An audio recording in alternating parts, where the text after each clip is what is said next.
Salut toi, je filme enfin cette vidéo que j'ai commencé à filmer au tout début du confinement. Enfin pas au tout début mais au moment où je suis rentrée en France. Si tu me suis depuis un moment, tu sais que moi les challenges, j'adore ça. Et les challenges inutiles encore plus. Alors au début du confinement, je me suis dit que j'allais apprendre à faire le grand écart en 30 jours. J'ai fait pas mal de recherches en fait pour savoir si c'était possible parce que j'ai vu plusieurs vidéos sur YouTube de gens qui soi-disant apprenaient à faire le grand écart en 15 jours, je n'y crois absolument pas.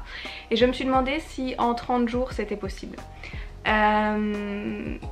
Nous allons découvrir ensemble les progrès que j'ai fait dans mon histoire de grand écart. Si c'est quelque chose que tu veux apprendre à faire, juste rapidement, moi ce que j'ai fait c'était une vidéo qui est sur l'appli Fiton. C'est pas du tout sponsorisé, c'est juste que c'est l'application que j'utilise moi pour mon stretching.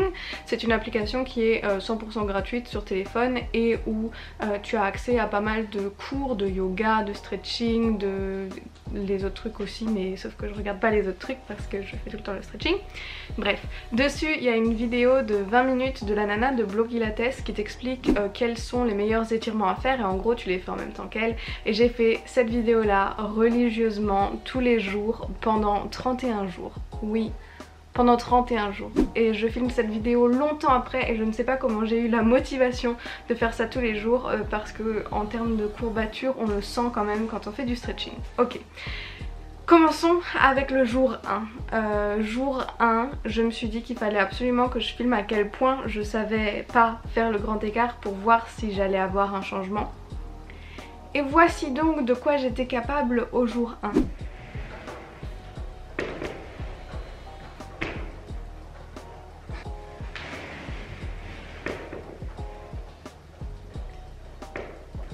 C'était le jour 1. Oui. Quand tu regardes la vidéo, tu comprends peut-être pourquoi je me suis lancé ce challenge. J'avais très envie de devenir plus souple et plus flexible parce que en voyant ça, je me suis dit que c'était quand même grave et qu'il était peut-être un peu temps de me reprendre en main. Ensuite, j'ai pas filmé tous les jours, j'ai filmé mon progrès au jour 5.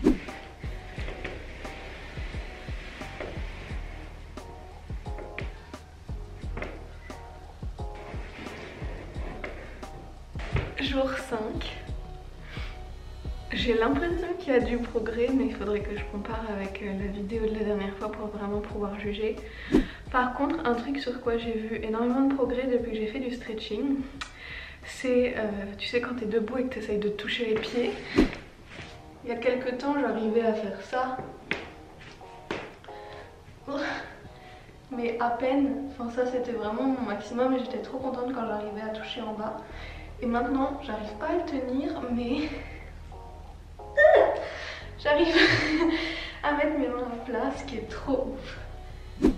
Et le jour 5, je le dis dans la vidéo donc je vais me laisser parler, mais je me suis rendu compte qu'il y avait pas seulement sur le grand écart que ça me faisait progresser, mais aussi sur plein d'autres trucs en flexibilité. Au jour 7, j'en étais là.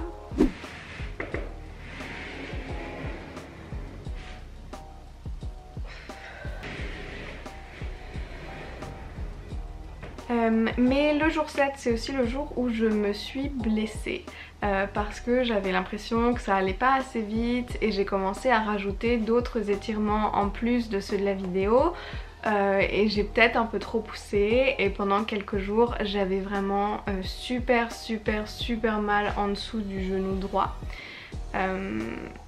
C'est parti depuis, je me suis rien déchiré ni quoi que ce soit mais j'ai clairement trop forcé, ce qui fait que du coup les jours suivants j'ai fait la vidéo mais j'ai un peu moins forcé sur la jambe droite et tu verras à la fin j'ai une grande différence entre ma jambe droite et ma jambe gauche et je suis presque sûre que ça vient du fait que j'ai beaucoup moins étiré ma jambe droite tout simplement parce qu'elle me faisait mal et que j'avais pas envie de me blesser, c'était pas le but. Au jour 13, j'en étais là.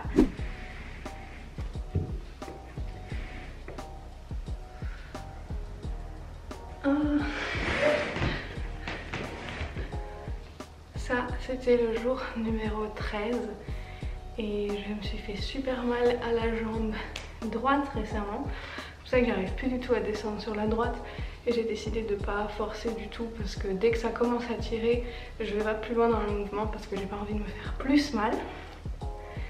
Mais la jambe gauche j'ai l'impression qu'elle a encore descendu un peu et on n'est même pas à la moitié du challenge. Par contre ouais, je suis essoufflée comme pas possible. On voit un net progrès par rapport au jour 1, c'est clair. Et j'étais donc même pas 2 semaines dans le challenge. Et à ce moment-là, j'ai vraiment cru que ça allait le faire, que ça allait trop être faisable, que j'allais réussir à faire le grand écart au bout de 30 jours. J'ai continué religieusement à le faire, de toute façon c'était le confinement, j'avais rien d'autre à faire, je ne pouvais pas sortir de chez moi. Et au jour 24, j'en suis arrivée à ce point.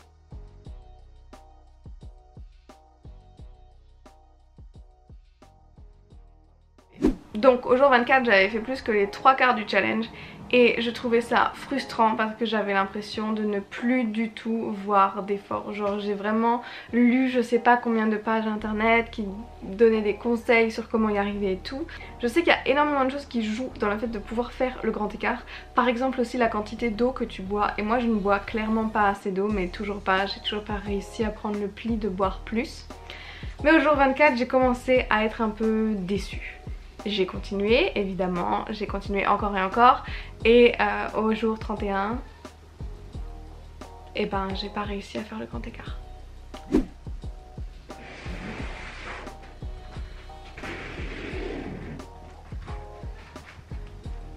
Bon, j'y suis presque. Et ce qui est incroyable aussi, c'est que honnêtement quand je suis en train de le faire, j'ai l'impression d'être beaucoup plus proche du sol que quand je me vois ensuite filmer, quand je me vois ensuite dans l'écran.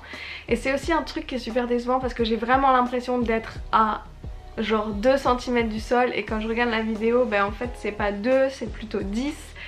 Et oui, c'est un progrès incroyable depuis le début, mais c'est pas le grand écart quoi. Donc j'ai commencé le 1er mai, j'ai continué jusqu'au 31 mai en faisant tous les jours mes étirements, et depuis le 31 mai je dois bien avouer que j'ai arrêté de faire ça tous les jours. Je fais la vidéo à peu près 2 fois par semaine, la vidéo complète, et je continue à faire mes étirements pour les jambes le reste du temps. Et du coup je suis pas sûre d'avoir avancé, j'ai même peut-être régressé, ce serait horrible. Je vais me filmer demain. Demain je l'insérerai ici et on verra où est-ce que j'en suis, et on pourra voir si du coup en arrêtant de le faire tous les jours j'ai régressé ou si au contraire j'ai quand même réussi à avancer. Et on est le lendemain, c'est le moment de vérité. Est-ce que je suis encore capable de le faire autant que ce que j'arrivais, ou est-ce que pas?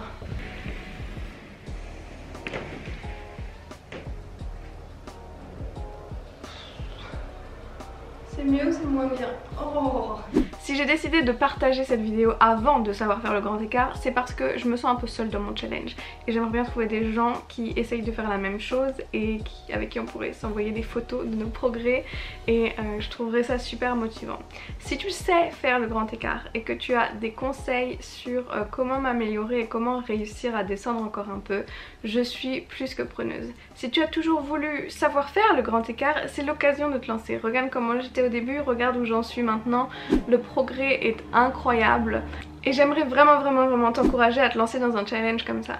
On parle souvent des gens qui postent des vidéos sur internet comme des influenceurs, n'est-ce pas? J'aimerais avoir l'influence de te faire un truc bien pour ton corps, de te lancer dans un challenge un peu sportif, et c'est pour ça que je partage cette vidéo.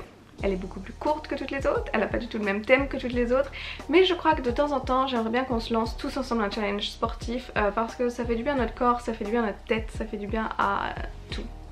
J'imagine que c'est pas la dernière fois que tu m'entends en parler, j'imagine qu'on fera un update ou au moins sur Instagram le jour où j'arriverai enfin à coller ma jambe au sol. Et d'ici là, si tu as d'autres idées de challenge sportifs dans lesquels je pourrais me lancer, je t'écoute. J'en ai plusieurs en tête, dont des qui prendront très probablement des années avant que je sois capable de les réaliser. Mais hey, on a tout le temps du monde a priori, donc pourquoi pas. J'espère que cette très courte vidéo, très différente, t'a plu. Si c'est le cas, n'hésite pas à me le dire dans les commentaires. Dans tous les cas, on arrivera bien à se retrouver quelque part sur internet, j'ai absolument aucun doute là-dessus. Alors je te fais de gros bisous et je te dis à très vite.